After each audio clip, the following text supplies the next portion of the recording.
Vamos a realizar ejercicios de redes dos puertos, también llamadas redes de dos pares de terminales o cuadripolos. En este caso el enunciado dice: de la siguiente red de dos puertos activa, determinar los parámetros Z y las caídas de tensión generadas por las fuentes internas.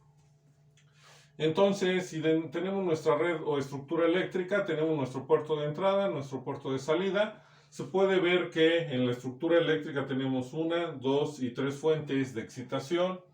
Es por ello que vamos a calcular primero las caídas de tensión generadas por esas fuentes, es decir, la caída de tensión que hay a la entrada y la caída de tensión que hay a la salida. Posteriormente calcularemos los parámetros Z.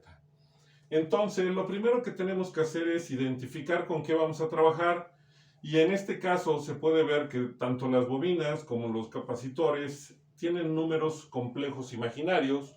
Y hay que recordar que cada vez que tengamos en las bobinas y en los capacitores números complejos imaginarios, si el valor en las bobinas de ese número complejo imaginario es positivo y el valor de los capacitores de ese número complejo imaginario es negativo, estamos trabajando con impedancias. Y por lo tanto mis elementos o mis resistores van a ser resistencias. Recuerden que no podemos trabajar impedancias con admitancias. Es por ello que si me están indicando que los capacitores y bobinas son impedancias, las resistencias deben de ser una impedancia, por eso es una resistencia. O el resistor, perdón, debe ser una impedancia, por eso es una resistencia. No podemos mezclar impedancias con admitancias. Una vez que identificamos que son impedancias y que hay acoplamientos, bueno, hay que recordar también que siempre que nos den las impedancias acopladas, o en este caso que son positivas, se debe de respetar siempre ese signo. Quiere decir que las impedancias mutuas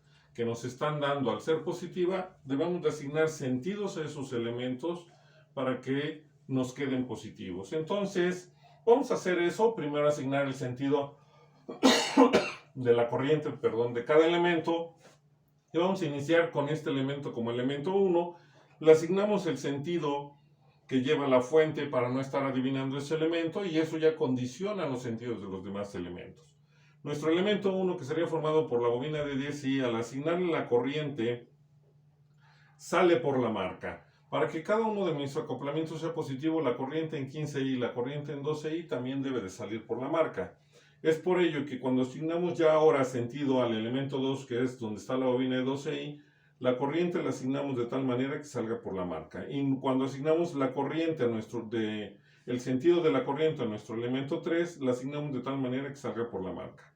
Con ello ya cumplimos que el acoplamiento que hay entre la bobina ahora 1 y 2, 1 y 3 y 2 y 3 es positivo. Para los demás elementos tenemos nuestro elemento 4, que sería la resistencia, lo asignamos hacia abajo, que sería en la misma dirección de la caída de tensión de 2 a 0,2 para no tener mucho problema al calcularla. De nuestro elemento 5, que sería también una resistencia, lo asignamos hacia abajo, que sería en la misma dirección de la caída de tensión de 1 a 0,1, también para que no nos sea tan complicado calcular esa caída de tensión. Nuestro elemento 6, nuestro elemento 7 y nuestro elemento 8, le asignamos el sentido con respecto a la dirección que llevaría la corriente que nos proporcionan las fuentes de excitación. Una vez que hicimos eso, pues ya podemos entonces escribir cuánto vale cada uno de los cajones de impedancias que se generaron, que en este caso son 8. Tenemos que nuestro cajón de impedancia 1 está formado por una resistencia y una bobina, y su valor es 4 más 10i. Nuestro cajón de impedancia 2 está formado por una resistencia y una bobina, y su valor es 6 más 12i. Nuestro cajón de impedancia 3 está formado únicamente por una bobina, y su valor es 15i. Nuestro cajón de impedancia 4 es una resistencia de 10, nuestro cajón de impedancia 5 es una resistencia de 5, considerando los elementos como los enumeramos en la parte de aquí abajo. Nuestro cajón de impedancia 6 sería un capacitor cuyo valor es menos 8i, nuestro cajón de impedancia 7 sería también un capacitor cuyo valor es menos 10i, y nuestro cajón de impedancia 8 serían dos elementos que serían una resistencia y un capacitor, y el valor sería 8 menos 10i. Ya sabemos que los acoplamientos o las impedancias acopladas o las impedancias mutuas son positivas, pero ya les dimos nombre. Ahora tenemos que la impedancia mutua entre mi elemento 1 y 2 es 3i, la impedancia mutua entre mi elemento 1 y 3 es 5i, La impedancia mutua entre mi elemento 2 y 3 es 7i. Una vez que ya identificamos nuestros cajones de impedancias y los escribimos, entonces vamos a trabajar con un circuito ya con cajones de impedancias, y lo que vamos a hacer primero es calcular la caída de tensión que nos proporcionan o nos generan las fuentes internas. ¿Cómo identificamos la caída de tensión de esas fuentes internas con respecto a la caída de tensión cuando trabajamos con los parámetros Z? Bueno, la caída de tensión la vamos a calcular siempre de la terminal 1 a la 0,1. Sería nuestra caída de tensión de entrada, o 1, y nuestra voltaje 1 o V su índice 1 le vamos a agregar un índice superior 0, y esa va a ser la diferencia. Cuando trabajemos con parámetro Z, al calcular la caída de tensión de la entrada va a ser únicamente V su índice 1, mientras que cuando calculemos la caída de tensión que nos proporcionan las fuentes internas, va a ser V su índice 1, pero con un índice superior 0. Y lo mismo va a suceder a la salida, es decir, cuando calculemos la caída de tensión a la salida, o V su índice 2, como es con las fuentes internas, le vamos a agregar un índice superior 0. Si no tiene el índice superior 0, estaríamos calculando la caída de tensión para los parámetros Z. En este caso vamos a dar, recuerden el sentido, como hay acoplamientos y ya respetamos los sentidos que se asignaron de corriente que se asignaron anteriormente, y como existen acoplamientos y estamos trabajando con impedancias, el único método que tenemos para usar es el método de mallas. Vamos a tener nuestra malla 1, vamos a dar el sentido convencional de la corriente de más a menos en función de la fuente, y entonces nuestra malla 1 lleva esta dirección. Nuestra malla 2 lleva esta dirección porque es el sentido convencional de más a menos de acuerdo a la fuente, y la malla 3 lleva este sentido porque es el sentido convencional de acuerdo a la fuente de más a menos. Lo primero que hay que hacer es identificar cómo vamos a calcular la caída de tensión a la entrada que nos proporciona la fuente interna o las fuentes internas, y la caída de tensión a la salida que nos proporcionan las fuentes internas. Para nuestro caso, cuando vamos de la terminal 1 a la 0,1, pasamos únicamente en la trayectoria más corta por la impedancia 5. Podemos ver que esta impedancia 5 no tiene acoplamientos, y como va a la misma dirección la corriente de mi impedancia 5 con mi caída de tensión, entonces el voltaje de esa impedancia va a ser positivo. ¿Cómo calculamos ese voltaje? Bueno, pues como es una impedancia y no tiene acoplamientos, únicamente es la impedancia 5 por la corriente 5. Ya sabemos que la impedancia 5 es una resistencia cuyo valor es 5, y la corriente 5 es la corriente del elemento 5. Identificamos qué corriente de malla circula por ella, y es únicamente la corriente de la malla 1. Como va en dirección contraria a la corriente de la impedancia 5, por eso es que escribimos que la corriente 5 es igual a menos la corriente de la malla 1. Para calcular la caída de tensión de la salida, hacemos el recorrido de la terminal 2 por el circuito hasta llegar a la terminal 0,2, y la trayectoria más corta es pasando por la impedancia 4. Como no tiene acoplamiento y la corriente de esa impedancia 4 lleva la misma dirección que mi caída de tensión, decimos que el voltaje que nos proporciona las fuentes internas a la salida va a ser igual al voltaje de la impedancia 4. Por no tener acoplamientos, únicamente la impedancia 4 por la corriente 4. Ya sabemos que la impedancia 4 es una resistencia de 10, e identificamos qué corriente de malla circula por la corriente asignada a la impedancia 4, y se puede ver que es únicamente la corriente de la malla 3. Como vayan en direcciones contrarias, es por ello que asignamos que el voltaje de la impedancia 4 es igual a la resistencia de 10 por menos la corriente de la malla 3.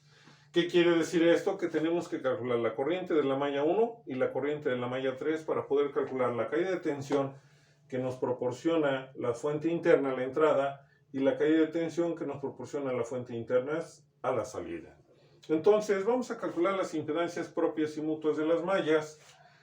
Ya sabemos que lo primero que hay que hacer siempre para la impedancia propia de una malla, en este caso empezamos con la impedancia propia de la malla 1, lo primero que hay que hacer es sumar las impedancias que forman parte de la malla, y en este caso tenemos que son 4, sería la impedancia 1, la 3, la 5 y la 6, la sumamos. Identificamos si hay algún acoplamiento entre esas impedancias, si lo hay entre la 1 y 3, entonces escribimos más 2 veces, abrimos paréntesis, y hacemos el recorrido de la corriente de la malla con las corrientes de las dos impedancias acopladas. En la malla 1, la corriente de la malla 1 lleva la misma dirección que la impedancia 1, pero va en dirección contraria a la corriente de la impedancia 3. Es por ello que decimos que la impedancia mutua 1,3 es negativa. Cerramos nuestro paréntesis, sustituimos datos, hacemos operaciones y nos queda que la impedancia propia de la malla 1 es igual a 9 más 7i. La impedancia propia de la malla 2, identificamos nuestra malla 2, realizamos de nuevo la suma primero de los elementos pasivos que forman parte de la malla, en este caso son 3, que sería la impedancia 1, la 2 y la 8. Hacemos la suma de ellos, identificamos si hay acoplamientos, si lo hay, entonces escribimos más 2 veces, abrimos paréntesis, vemos que es el acoplamiento 1, 2, y hacemos el recorrido de la corriente de la malla con respecto a las corrientes del elemento 1 y del elemento 2. La corriente de la malla lleva la misma dirección que la corriente de la impedancia 2, pero lleva dirección contraria con respecto a la impedancia 1, de la corriente de la impedancia 1. Es por ello que es menos la impedancia mutua 1, 2, cerramos paréntesis, sustituimos datos, hacemos operaciones, y nos queda que la impedancia propia de la malla 2 es igual a 18 más 6i. La impedancia propia de la malla 3, identificamos nuestra malla 3. Vemos que en este caso tenemos 4 elementos que son Z2, 3, 4 y 7. Entonces realizamos primero la suma de esos elementos y después identificamos si hay algún acoplamiento, si lo hay entre la impedancia 2 y la 3, y por eso escribimos más 2 veces, abrimos paréntesis, y hacemos el recorrido de la corriente de la malla 3 con respecto a la corriente de la impedancia 2 y a la corriente de la impedancia 3 que se asignaron previamente. La corriente de la malla 3 lleva la misma dirección que la corriente de la impedancia 2, pero dirección contraria que la corriente de la impedancia 3. Es por ello que escribimos menos la impedancia mutua 2, 3, cerramos paréntesis, realizamos operaciones y nos queda como 16 más 3i. Ahora vamos a encontrar el valor de la impedancia mutua entre la malla 1 y la malla 2. Identificamos nuestra malla 1, identificamos nuestra malla 2 y hay que definir qué elemento es el que quedó entre las mallas, y en este caso es únicamente la impedancia 1. Hacemos el recorrido de la corriente de la malla 1 y la malla 2 con respecto a la impedancia 1. La corriente de la malla 1 va hacia la derecha, mientras que la corriente de la malla 2 va hacia la izquierda en la impedancia 1. Como son direcciones de corriente contraria, entonces describimos que es menos el valor de la impedancia 1. Después, como solo tenemos un elemento, pues no tenemos el 2 veces de los acoplamientos, pero hay que identificar si existen acoplamientos en los cuales podamos decir que la corriente de la malla 1 circula por uno de esos elementos acoplados y la corriente de la malla 2 circula por otro de esos elementos acoplados. En este caso, tenemos el acoplamiento 1, 2, ¿por qué? Porque la corriente de la malla 1 circula por la impedancia 1 y la corriente de la malla 2 circula por la impedancia 2. Hacemos ese recorrido, es decir, la corriente de la malla 1 con respecto a la corriente de la impedancia 1 llevan la misma dirección, positivo. La corriente de la malla 2 lleva la misma dirección que la impedancia 2, positivo, y por eso escribimos que es más la impedancia mutua 1, 2. Tenemos el acoplamiento también 1, 3, ya que la corriente de la malla 1 puede circular por la impedancia 3 y la corriente de la malla 2 puede circular por la impedancia 1. Entonces verificamos nada más el signo, es decir, recorremos la corriente de la malla 1 con respecto a la corriente de la impedancia 3, sentido contrario negativo. Recorremos con la corriente de la malla 2 a la corriente de la impedancia 1, que es con sentidos contrarios negativos, menos por menos nos da más, la impedancia mutua 1, 3. También tenemos a la impedancia mutua 2, 3, ya que la corriente de la malla 1 puede circular por la impedancia 3 y la corriente de la malla 2 puede circular por la impedancia 2. Hacemos el recorrido con las corrientes de los elementos. Corriente de la malla 1 con respecto a la corriente de la impedancia 3 van en direcciones contrarias, negativo. Corriente de la malla 2 con respecto a la impedancia 2 llevan la misma dirección, positivo, más por menos la impedancia mutua 2, 3. Al sustituir datos, hacer operaciones, nos queda que la impedancia mutua entre la malla 1 y la malla 2 es igual a menos 4, menos 9i. Tenemos que hacer lo mismo para la impedancia mutua entre la malla 1 y la malla 3. Identificamos nuestra malla 1, identificamos nuestra malla 3, ubicamos cuántos elementos quedaron entre las mallas 1 y 3 y solo es la impedancia 3. La corriente de la malla 1 va hacia abajo en la impedancia 3, la corriente de la malla 3 va hacia abajo en la impedancia 3. Llevan la misma dirección las corrientes de malla 1 y 3 en la impedancia 3, por eso dejamos al elemento 3 como positivo. Identificamos si hay acoplamientos, no hay 2 veces, puesto que solo tenemos un elemento acoplado entre las 2 mallas, pero sí tenemos una vez, ya que hay que identificar de los acoplamientos y la corriente de la malla 1 puede circular por uno de los elementos acoplados y la corriente de la malla 3 por otro de los elementos acoplados.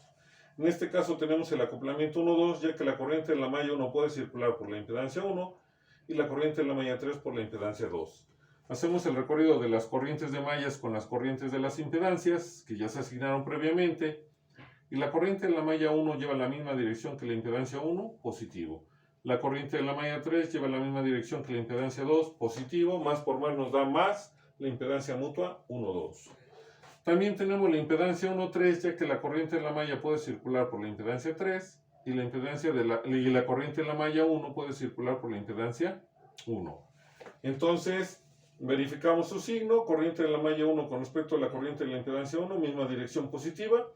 Corriente de la malla 3 con respecto a la dirección asignada a la impedancia 3, direcciones contrarias negativa, más por menos, menos, y por eso nos queda menos la impedancia mutua 1-3.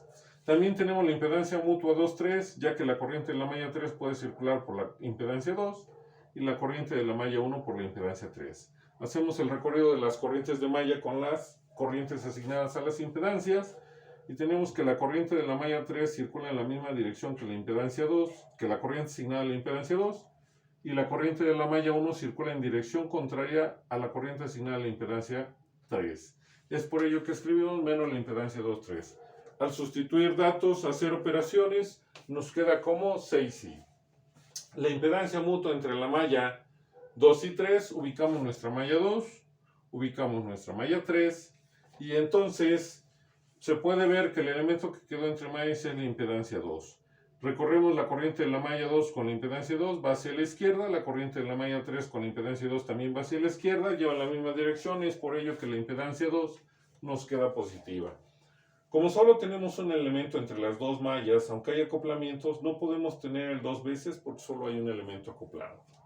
Pero hay que verificar si tenemos acoplamientos donde uno de los elementos que está acoplado puede ser recorrido por la corriente de la malla 2 y el otro elemento por la corriente de la malla 3. En este caso tenemos la impedancia mutua 1-2, ya que la corriente de la malla 2 puede circular por la impedancia 1 y la corriente de la malla 3 por la impedancia 2. Verificamos el signo, es decir, corriente de la malla 2 con respecto a la corriente asignada a la impedancia 1 van en direcciones contrarias, negativo.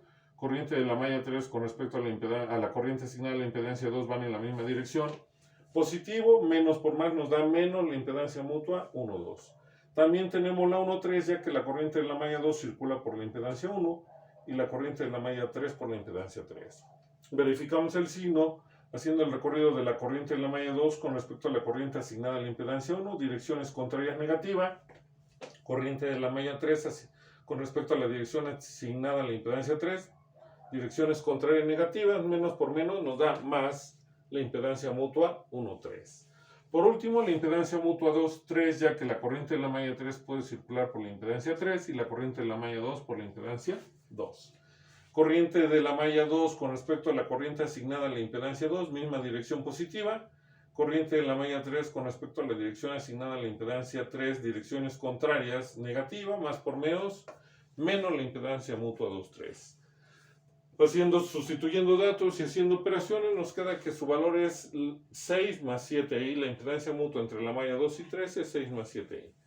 Las ecuaciones de malla, hay que recordar algo. Siempre que tengamos una fuente de corriente, se tiene que generar una ecuación de más, ya que esta se vuelve una incógnita, puesto que las ecuaciones de malla se igualan a fuentes de voltaje, y a tener una fuente de corriente, vamos a tener que calcular el voltaje de la fuente de corriente para poder resolver nuestro sistema de ecuaciones. Es por ello que siempre aparece una ecuación de más. Hay que ubicar si en nuestra estructura eléctrica hay una fuente de corriente. Si no lo hay, no tenemos problema alguno, porque nos van a quedar el mismo número de ecuaciones que de incógnitas, pero si existe una fuente de corriente se va a generar una incógnita más, que sería el voltaje de esa fuente.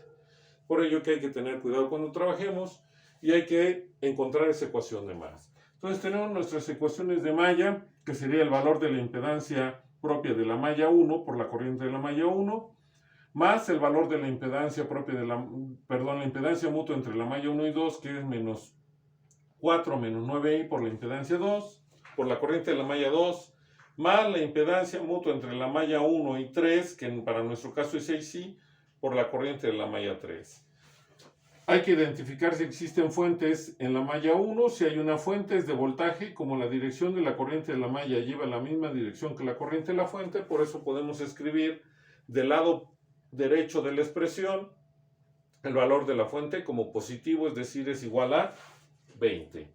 Tenemos nuestra malla 2, entonces escribimos la ecuación de la malla 2, que sería la impedancia mutua entre la malla 2 y 1, que es menos 4 menos 9i por la corriente de la malla 1, más la impedancia propia de la malla 2, que es 18 más 6i por la corriente de la malla 2, más la impedancia mutua entre la malla 2 y 3, que es 6 más 7i por la corriente de la malla 3. Identificamos si existe alguna fuente en nuestra malla, si la hay, pero es de corriente, entonces recuerden que le igualamos únicamente a fuentes de voltaje, y es por ello que para la corriente, para la malla 2, escribimos del lado derecho de la expresión que es igual al voltaje de la fuente de corriente. ¿Por qué la dejamos positiva? Porque la corriente de la malla lleva la misma dirección que la fuente de corriente. Al llevar la misma dirección, del lado derecho de nuestra expresión siempre va a quedar positivo su valor. Tenemos nuestra ecuación 1, nuestra ecuación 2. La ecuación de la malla 3 sería la impedancia mutua entre la malla 3 y 1, que es igual a la 1,3, que sería 6i por la corriente de la malla 1. Más la impedancia mutua entre la malla 3, 2, que es igual a la 2,3, que sería 6 más 7i por la corriente de la malla 3, 2. Más la impedancia propia de la malla 3, que es 16 más 3i por la corriente de la malla 3. Identificamos si hay alguna fuente en nuestra malla 3, si la hay es de voltaje, lleva la misma dirección que la corriente de la malla, y es por ello que del lado derecho de la expresión que estamos escribiendo, al igualarla, la podemos igualar a un valor positivo, y es igual al valor de la fuente de voltaje, que es 30. Recuerden que tiene que aparecer una ecuación de más, y en este caso se puede identificar que la corriente de la malla 2 está influenciada por una fuente de corriente. Como esta fuente de corriente solo está en la malla 2, no está compartida con ninguna otra malla, podemos escribir que la corriente de la malla 2 es igual a 10, que es el valor de la fuente de corriente. Y esa sería nuestra ecuación 4, con la cual podemos resolver nuestro sistema de ecuaciones, ya que vamos a tener el mismo número de ecuaciones que de incógnitas, es decir, J1, 2, 3 y el voltaje de la fuente de corriente, y 1, 2, 3 y 4 mallas. Lo que vamos a hacer es trabajar con nuestro sistema ya matemático para poder resolver más fácilmente nuestro sistema de ecuaciones, para calcular la corriente de la malla 1 y la corriente de la malla 3, para posteriormente sustituirlas y encontrar la caída de tensión a la entrada que nos proporcionan las fuentes internas, y la caída de tensión a la salida que nos proporcionan las fuentes internas.